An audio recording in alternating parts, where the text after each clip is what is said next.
You're listening to Shoe In, covering the ins and outs of all things footwear, from sneakers to heels, loafers to slippers, and every type of shoe in between.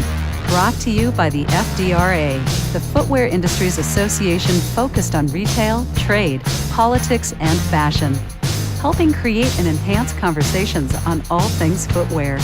And now your footwear insiders, Matt Priest and Andy Holt. Hey, Matt. Andy, what's up, Ben? How are you doing? I'm doing great. Good. How's your summer going so far?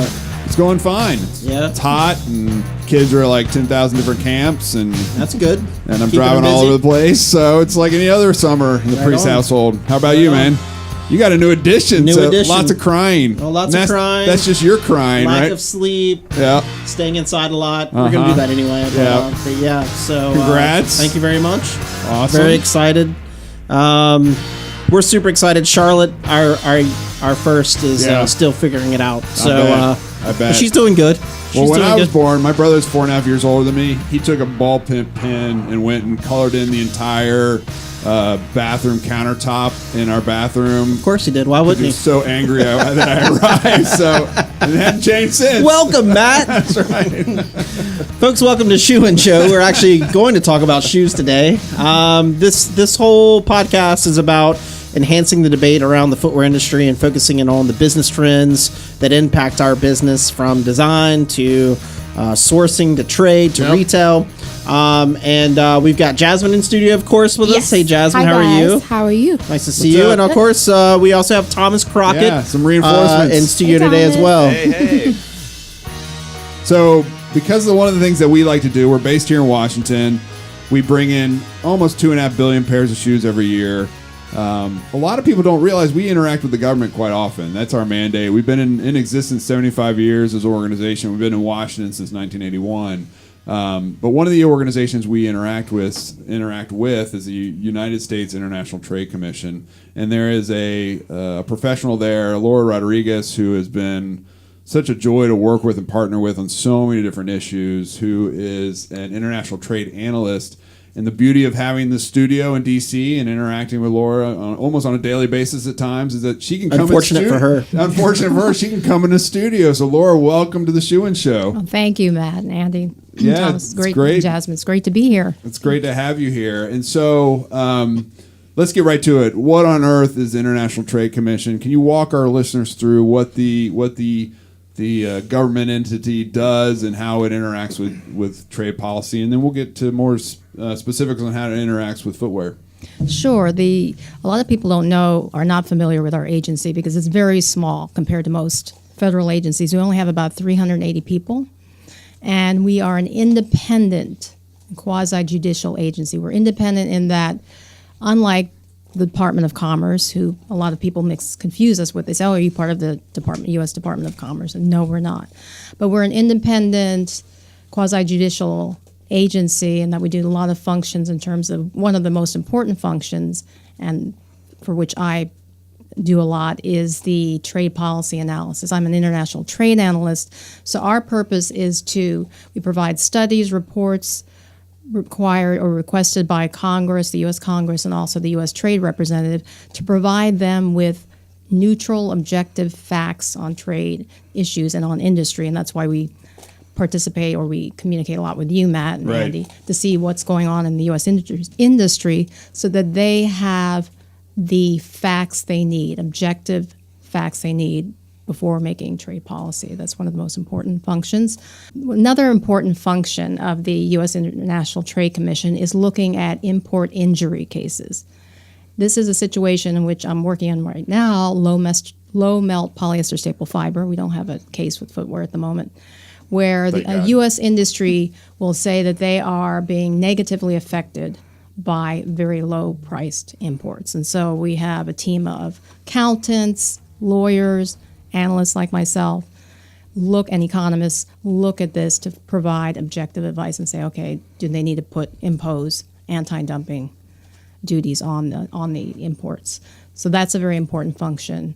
Another important function of the U.S. International Trade Commission is when U.S. companies attest that there has been a patent infringement case, where there's imports coming into the country that are, they've stolen their patents. Yeah. And so that's an area I don't know too much about because I've never been involved with that, but that is a very important function. So and a question here. So you said 300 or so staff, About 380, I think, at this moment. and where these are. I mean, this it sounds like a lot of work. How many of those staff members just do footwear?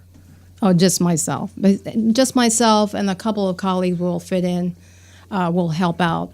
But at the moment, just myself, basically. Wow. Although I am training my office maid because she's a new hire in the past 2 years. She came on 2 years ago, and so I'm not planning to spend my entire life at the commission. So, Good for you. so we're trying to groom her to also be able to take over. one of the things so she'll be attending the conference. One thing I love July. about, and that's kind of a great segue, Laura, because you have always been hungry for information. You've always sought it out. You come to our events in New York and in D.C. and elsewhere. You listen to the podcast. And so not all government agencies are that open to kind of going and exploring the available information and working with us to ensure that, and we don't have all the answers either, but to ensure that our viewpoint is expressed as an industry as you make these decisions. And so that's really important to us. Why don't you walk through kind of the commissioner kind of setup? How are the commissioners? Who are the commissioners? Maybe not who they are, but how are they nominated? How's the commission structure organized from a political perspective, so that people understand that folks are nominated and there's a whole process so both sides are represented. Right. There are currently only 5 commissioners, but normally we have 6 commissioners, 3 of whom are Republicans, 3 of whom are Democrats, and that's supposed to provide a balance, Right. bipartisan focus. And they are appointed by the president. It can take a while, and sometimes it takes a year or two before a commissioner is appointed. They each have a term of 9 years officially, but sometimes they come in at different, if they're filling in someone who leaves. We recently had, past year, a commissioner left early, and so someone may come in and fill out that term. So Got it. it may be less than 9 years. But basically it's a 9-year term, and they make the final decisions on these various import injury cases, on the patent infringement cases, and they listen at the hearings. Recently for the Sub-Saharan project that we worked on, they were listening to the information provided by industry for the miscellaneous tariff bills that occurred 2 years ago, last year and the year before. They listen into that, and they have the final say in votes. Right. So as analysts, economists, lawyers, we're all there to provide them with the information. They're the head honchos. Right. Got it. It seems too that it's amazing that you're able to do so much with such a small staff so efficiently. And it seems like every year Congress they pass a law and assign kind of a new responsibility to the ITC. Do this on top of that, and I think that's because there is a recognition that this analysis matters. This is independent. It's nonpartisan. It's the gold standard. It's the gold standard. It's like a good housekeeping seal of approval. Yeah, and it's Angie's List for Trade. Wow. Yeah, I just gave him a new brand right there. That's a good marketing ploy right there. but I think it is important. And I think members of Congress recognize this, and so as you mentioned, the miscellaneous tariff bill. That's something that was a priority for our industry. Still is. It's a temporary tariff reduction bill. And I know the International Trade Commission, that was an area where Congress said, we want you to vet these, review these. There were 2,500 plus petitions. How do you manage that? How does that process work on top of all these items that you've highlighted that you already do? How do you do that on top of that? Well, that was a big challenge for our staff. We fortunately had some amazing people who pulled together. They planned for months to figure out how to develop the software, the infrastructure to be able to process, since this was the first time that the bills came directly to the commission as opposed to going to congressmen through. Right. And so it was a lot. I was not part of that initial process, but I was just amazed about what they were doing. I mean, they worked a lot of weekends, nights, to pull together this, to create this software infrastructure system so that we could set up the type of analysis, enter the bills, look at the classifications, contact industry. So it was a huge effort. And this is for each petition that you, Right. every single one of those Had to go through that. 2,500 plus petitions. Right. And one of the important functions that we had to do, especially the industry analyst, was to contact U.S. industry. I mean, that's why I contacted Matt and Andy and also the other associations to find out, because one key concern is if we're going to eliminate duties on these products, is there a U.S. producer that may negatively impact? And so that was a big effort. And one of the challenges for me, and as you know, the classification system, the harmonized tariff classification system, especially for footwear, it still is the bane of my existence. It's yours too, all of us. You're safe here, Laura. This is where you can share. We all feel that same pain. Bring out the couch. We're gonna lay her down and have a session real quick. That's right.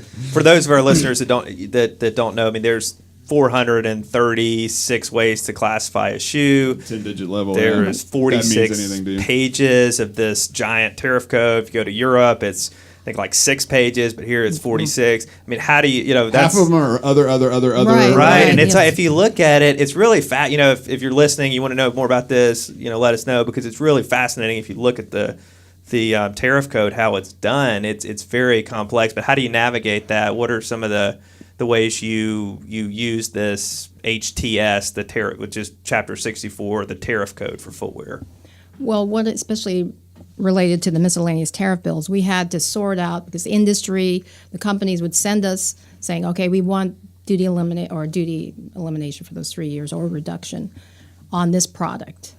And we had to see if their definition and the wording for the product matched what it is in the tariff schedule. So that was one of the biggest problems, because sometimes there would be overlapping and there would be just a lot of difficulty in determining which, are they accurately describing this product. And for those questions, I rely personally on our tariff attorneys. I mean, we have one that's especially been there for years, and she really understands the harmonized tariff classification system. But also we have to interact with the Customs and Border, the National Import Specialists at the Homeland Security National, they're called National Import Specialists. They really make sure understand. They can implement it, right? Right. I mean, they are the ones who have the final determination on, okay, does this, at the port, if something's coming in, is this the right classification for this product?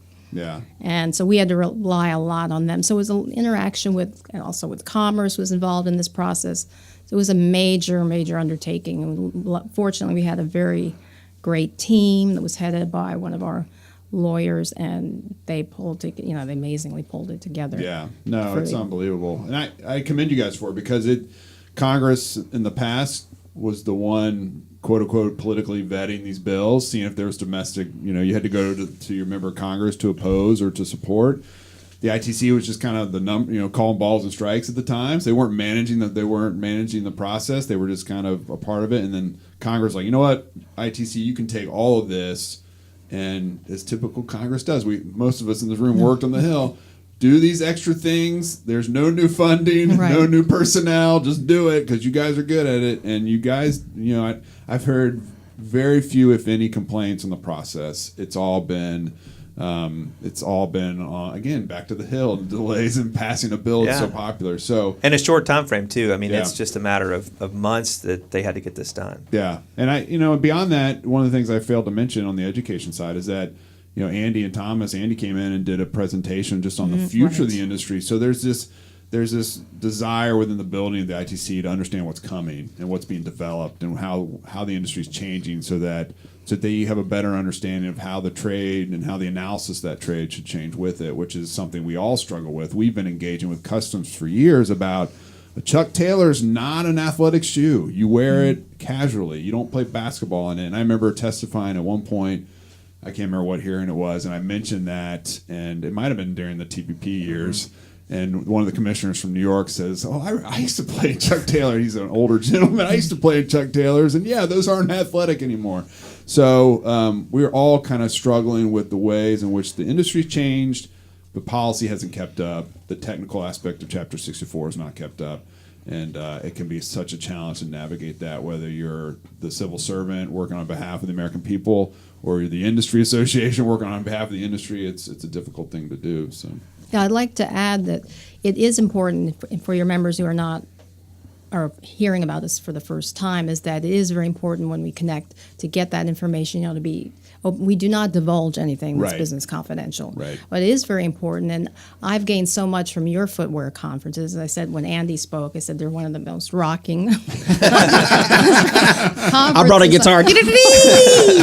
conferences. I go in there, you have this pumped up music, Yeah. and you have great speakers, and especially the past couple of years, I had read about Ethiopia and that a lot of footwear was now coming, and even though it's still a tiny supplier, Right. the percentage growth has been major in the past few years. And I would not have been as attuned to that had I not attended your footwear conferences and heard some of your members and say, why they were, when they started importing from there and why, and getting those close connections. So it is very important. And that's what we do, try to get as much objective information as possible. I like to think of myself, one of my favorite characters in the novel growing up was Sherlock Holmes. So Yeah. I like to think of myself as kind of a Sherlock Holmes. and Andy's Trade- Watson. I'm not Locke. I'm Andy Griffith. Now, sir, I declare. I declare a mistrial. So staying connected with you on the various parts of the industry is very important. Yeah. Get that objective information and to stay current with it. Yeah. And you mentioned Ethiopia. That's something we actually led a trade mission there a couple of years ago, and it was really interesting reading the report that's out from the ITC and kind of seeing how that actually matches up a lot with what we actually saw on the ground there. And so I just wondered if you could kind of tell us what was your takeaway from that report as far as footwear from sub-Saharan Africa. What are kind of some of the recent developments there? Well, one of the highlights, as you said, it's the increased imports from Ethiopia during the past 5-6 years, and your members explain why they were there. There's Chinese investment. It's a growing area because they have a lot of access to leather, and they've historically had leather footwear production there.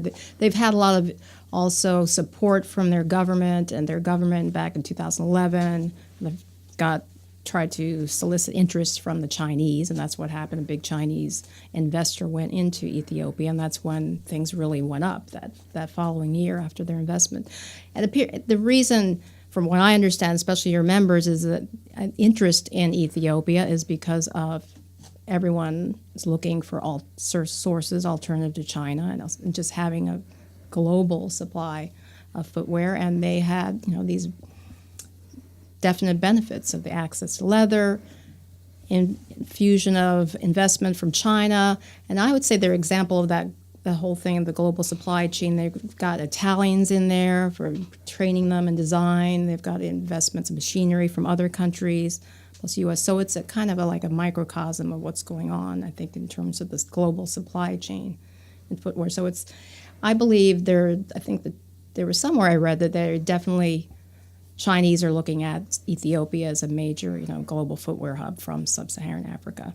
And it was quite dramatic how their imports or exports to the world really grew between 2010 and 2017 and replaced South Africa. Used to be a source of footwear. They still are, but it was just they eclipsed it. Yeah, big time. Yeah. Well, what's really interesting to me is that countries are often threatened. Well, I'll say a lot of countries do men's leather footwear pretty well. You think about Mexico, you think about Ethiopia, India, some other countries. Not all those countries are receptive to Chinese or foreign direct investment. But what we have found is that when that comes in, and when that investment comes in, you can attract big American and European brands. Then you start to develop, and it's not a zero-sum game because it rises. The tide rises the indigenous production as well. Because let's face it, Chinese production wasn't Chinese production until Taiwanese companies went in there, and Korean companies went into Taiwan, and so at some point, those countries that are receptive, like Ethiopia has been, to outside investment, that will help their indigenous production to grow, and it will expand for opportunities for everyone, not just the Chinese investment that's in Addis Ababa or wherever it might be. So So to me, it's an important part of the Ethiopian story and their success is the fact that they've been open to that investment. And what was interesting too about that report is, from going on this trip, you really saw the opportunities there. The report talks a lot about the competitive advantages that are in Ethiopia, and so you're riding down these brand new roads, these really nice roads. You look over and you see all this livestock, just this abundance of raw material. And I think, the report also highlights the challenges, and I think that's good as well. When we went to being in China, you really see the infrastructure and the skill and the training, and I think that we were seeing a strong interest and just really an eager workforce and a young workforce, eager to learn, and they're increasing in quality, but it's not. It's not the same, and it won't be the same as in a China where there's just so much investment in infrastructure and skill, because there's still a lot of touches required to make just a basic pair of leather shoes. I've been very impressed actually with what's coming out of Ethiopia. So, I mean, if you just come to the industry and we're talking about shoes from Ethiopia, you're maybe thinking like, well, they're making just basic shoes. They're selling at like Walmart or Target or something like that, right? It can't, out of Africa, you naturally think, well, it can't be something high end, but it really is actually very nice shoes. You have very large companies sourcing there. It's part of like diversification strategies, right? You don't all want to be in one place, have your eggs in one basket. They can do some very specialty type shoes that you can sell in stores that you can't get from somewhere else. It's duty free. It's duty free. And they're fashion brands. Yeah. To your point, Andy. I mean, I was just looking. A friend of mine just sent me, a brand, and he was like, "This is made in Ethiopia. It's Enzi footwear." And I'm looking at this, handcrafted sneakers. It's unbelievable. And if you look at this, you're like, you would think this would come from Italy, right? And here it is in Ethiopia, where they've got handcrafted, skilled workers working on this, and it's like you said, duty free, and it's unbelievable quality that's coming in. And it kind of, when you read these reports and see what's happening, you talk to these people who are making it, and like Thomas went there, it completely changes your mind as to where sourcing could shift and change, and all the dynamics that are associated with that. We get stuck in Asia so much, but there's so much happening elsewhere. That's right. It's really dynamic and very interesting. Right. And that's why I was so happy that I had been attending your conferences the past 4 years or so, because when this recent study we did on trade and developments in sub-Saharan Africa, 400 plus pages, I think. It's massive. But they initially, footwear was not on the list. Right. And even though I do read we all read trade press articles, but you just get a lot more information when you go to a conference and meet in person. And I basically lobbied and said, we need to have footwear in there because it's really been growing. And I was very happy because at the public hearing, someone from industry, I forget who it was, and said, this is a big thing, the footwear. And I'm glad. I'm glad. Yeah. I mean, I think it would have been a major oversight if we had not. Well, that was caught onto the buzz. You caught that buzz that wasn't necessarily. It was starting to be in the numbers, but you started to get the anecdotal stories behind the numbers that you guys published. FDRA is a drug. Getting that buzz, caffeine buzz, shoe buzz, whatever it is. Well, that was a huge takeaway too, is that there's all this growth, and when policymakers are looking to say, the whole goal of the African Growth and Opportunity Act is to, drive this growth and investment in Africa. And hey, there's this opportunity with shoes to do that. Well, it brings up the other point too, is the infrastructure. Shoes needs large capital investment. There's a lot of machinery to it. If you talk about apparel or something else, this is why the two industries are different. Apparel, you can bring in a sewing machine. You can start you get the fabric, and there you go. You can start making it anywhere. You can move it anywhere.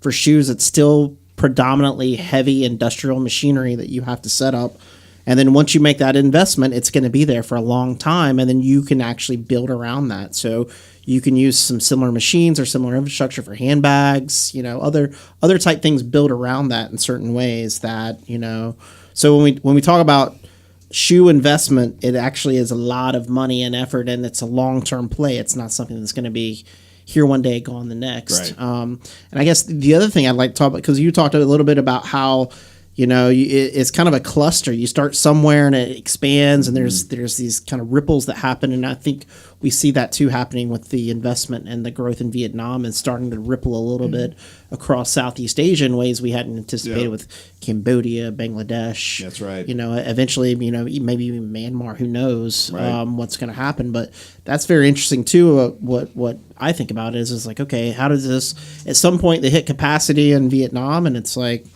where do they go from there? Right.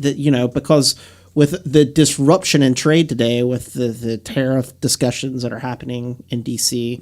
And the basic fear, even if there is no footwear additional tariffs added on top, which would be catastrophic, even if that's not happening, there's enough fear moving people to say, okay, I've been thinking about moving outside of China for some time, and maybe it is time, but where can I go now that I can still get something similar price-wise, et cetera? And so there's all these things happening, and poor Laura's sitting there by herself, just saying, with a map. She's throwing darts at a map, trying to figure out where we're going next. So what, when you're looking at things and you're seeing shifts happening with footwear and all that, when you look at Southeast Asia, I think many people are still surprised that Vietnam grew as fast as it did. Like, what do you think's happening? What do you think is going to happen in those regions and areas from a trade perspective? What's going to happen in South Asia? Yeah, Well, I think it'll continue to grow. Yeah. I don't think China will ever be completely displaced, but I Right. guess it's going to be more nuanced of what kinds of footwear come from the various regions, various countries. Just the growth from Vietnam was exponential. But I think it was less than 50,000, I don't know, back in 2000. Right. U.S. imports of footwear, and it's really in the billions. But I think it's just as other areas, other industries, our world is just increasingly global. Everything, and it's much more nuanced. The trade discussions go on. There's no black and white to everything. It's we're all interconnected. So, like the Ethiopian example, there's production in Ethiopia, but they're getting some design help from Italy. So maybe that may have contributed to those shoes that you were talking about.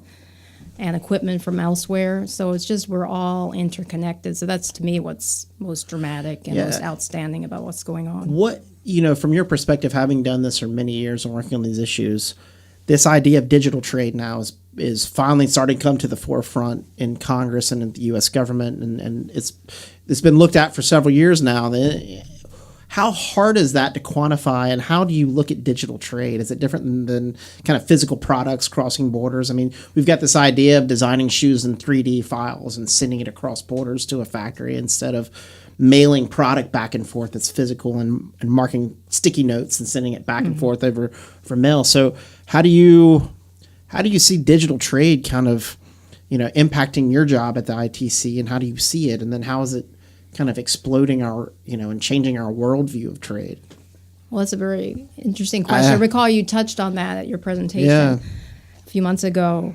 Well, right now we don't have a mechanism, at least as a trade analyst covering manufacturing industry. We don't have a mechanism for measuring that. There may be facets of it that our people in the services industry look at. Right.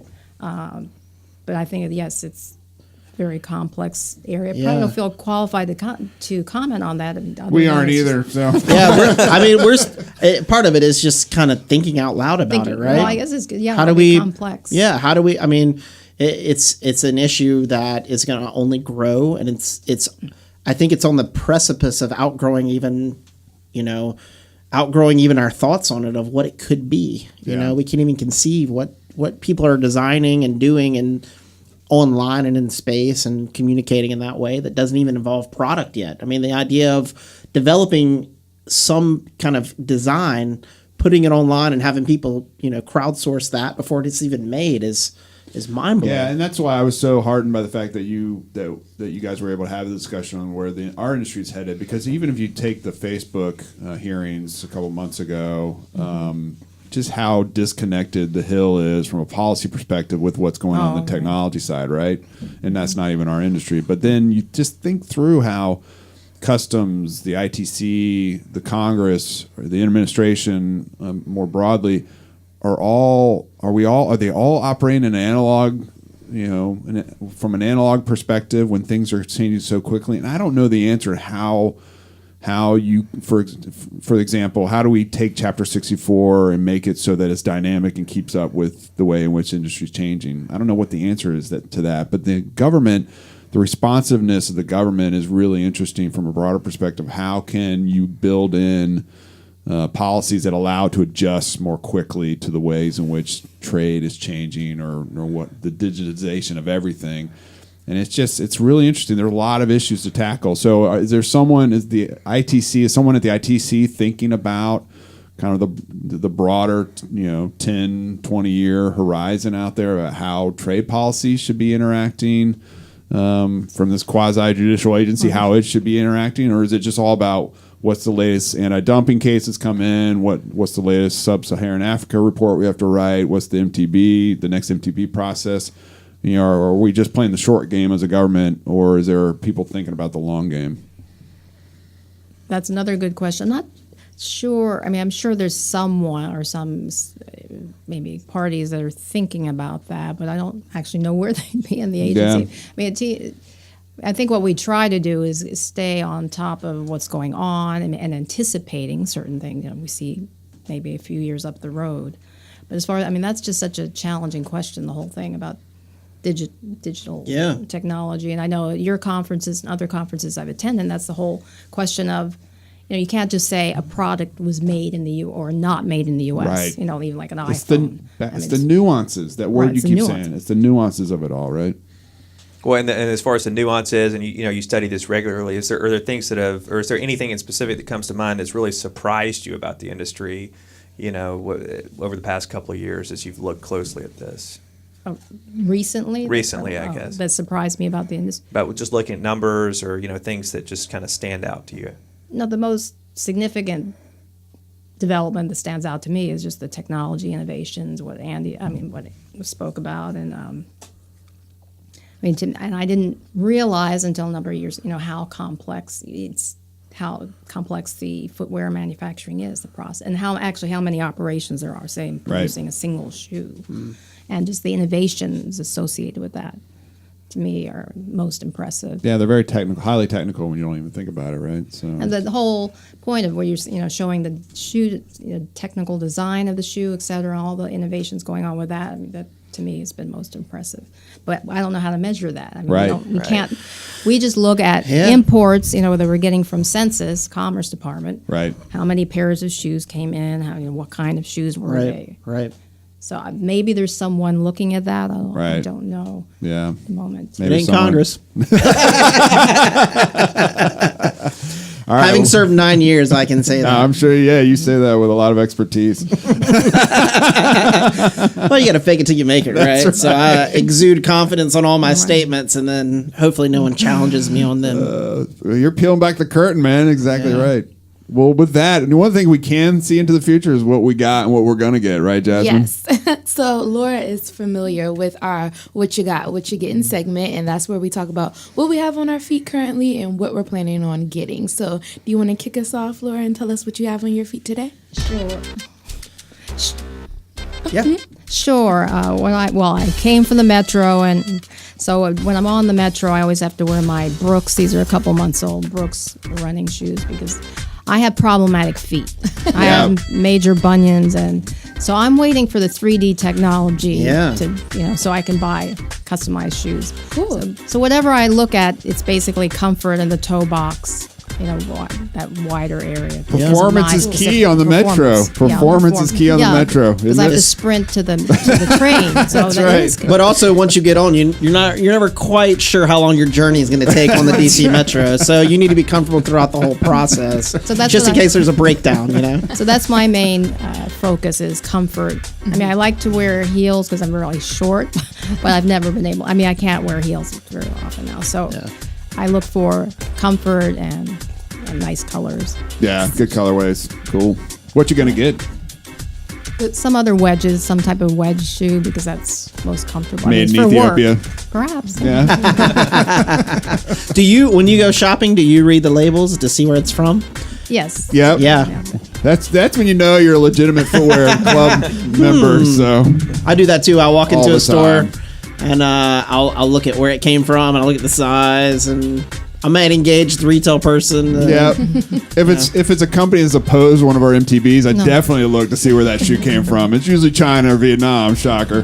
What about you, Thomas? What you got? So I'm a little too formal today for a shoe-in show. I've got my Cole Haans on. I should have worn my Uniques from Keen. Those are very, very comfortable on a hot day, and it's very hot this summer. And As far as what I'm getting, I want to get some of the Allbirds. Those are kind of the new trendy. The trees? The trees, the Yeah. tree runners, exactly. They're lightweight, so that seems like a good summer shoe. Yeah. What about you, Andy? I am wearing my Sperry's as always. Nothing new there. But I need some sandals. I wear out my shoes, and my sandals are officially worn out. And I used to wear rainbow sandals. They used to be very trendy, and they're still very comfortable. And I still have a lot of friends who wear them. But my mother actually turned me on to Sanuk. Yeah. And it's like the yoga mat. Yep. That's pretty sweet. Yeah, It's nice. Sanooks they're legit. They look super comfortable. I mean, that way I can tell people I actually do yoga by wearing them around, right? Yeah, exactly. Well, today I have on my Nike slides, which are my favorite because when it's hot, I do not want to put my feet in a closed-toe shoe. And I'm planning on buying some more because when I have on my Nike shirts, I like to wear Nike slides. But when I have on my Adidas shirts, I kind of want a pair of Adidas slides. So that's what I'm getting. Double branding. Well, by the way, Andy, Sanuk is a Deckers brand. That's so, right. Oh, yeah. That's a good brand. All right, what do I got on? I got the Justin Timberlake Tinker Hatfield Jordans that he wore at the Super Bowl party this year, the Super Bowl halftime show. And Tinker Hatfield's the iconic Jordan designer, and so it's got the Nike swoosh on a Jordan, which is not a common occurrence. So I've got those. And what am I going to get? I actually just got them because they were printed on June 26th at a factory in Georgia. Oh, he's pulling out the box. Drum roll. And they're Washington Capitals. Look at that. In honor of our Stanley Cup winning Washington Capitals, we've got the shoes that were assembled. They're properly labeled because they don't want to get in trouble with the Federal Trade Commission, not to be consumed with an International Trade Commission. But they are the Adidas. They got the Boost outsole, midsole. They got the Capitals secondary logo, the eagle on the side. And they have the 3 stripes on the other side. So these things are hot on StockX right now. So I don't know if I'm actually going to keep them, but nevertheless, they're a cool shoe. Those are cool. Very cool. Congrats to the Stanley Were they? Cup champion. Did you get a size 12? I did. I didn't think they were online I at beat you size too. 12. I saw your comment on LinkedIn. I hit it up right when they came out. So So they sold out of size 12s? yeah, they sold out. Wow. Yeah. We can wear them together. Well, I'll wear one, you wear the other. On my other foot, I'll wear like a sandal or something like that, or just get barefoot. Wear your get a Sperry's. you get a Sperry and a. Or a Penguins, like a Pittsburgh Penguins Exactly. shoe. Laura, thank you so much for joining us. Thank Yeah, it you. was Great being awesome. here. It's super important that our industry understands, our government and trade policy and the people behind that, and engage with those people. Laura contacts us often for help, and we help connect her with brands. And so when we reach out and say Laura needs some help, please help her give the data that she needs to help make those independent decisions. You may not hear this very often, Laura, but thank you for your service. Yeah, thank We know you. it's not an easy job to do, but we appreciate that there's somebody who is independent and fact-driven in DC, in a place that isn't always fact-driven. But Shoein is fact-driven, and we appreciate all our loyal listeners. You can catch us on shoeinshow.com. We're on Facebook. We're on Twitter at Shoein Show. Subscribe to our podcast on iTunes Podcast. We're also, you can use Google phones. You can use Samsung, any of those. Just go to our website and click on the button to download those. You can also rate our show. So just like Uber, I think it's 4 stars, 5 stars, something 5 stars. Whatever the top is. 5. We accept no less. And give us comments, please. If you want to be on Shoein Show and you love Shoein Show, we would love to have you on. If you hate it, we'd have you on too. That's right. We love the haters. It only motivates us. That's right. As always, thank you so much for listening. And until next time, on behalf of the FDRA team and Laura Rodriguez from the ITC, Shoein is out. Shoein has been brought to you by the FDRA, the Footwear Industries Association focused on retail, trade, politics, and fashion, helping create and enhance conversations on all things footwear. For information about FDRA, visit fdra.org.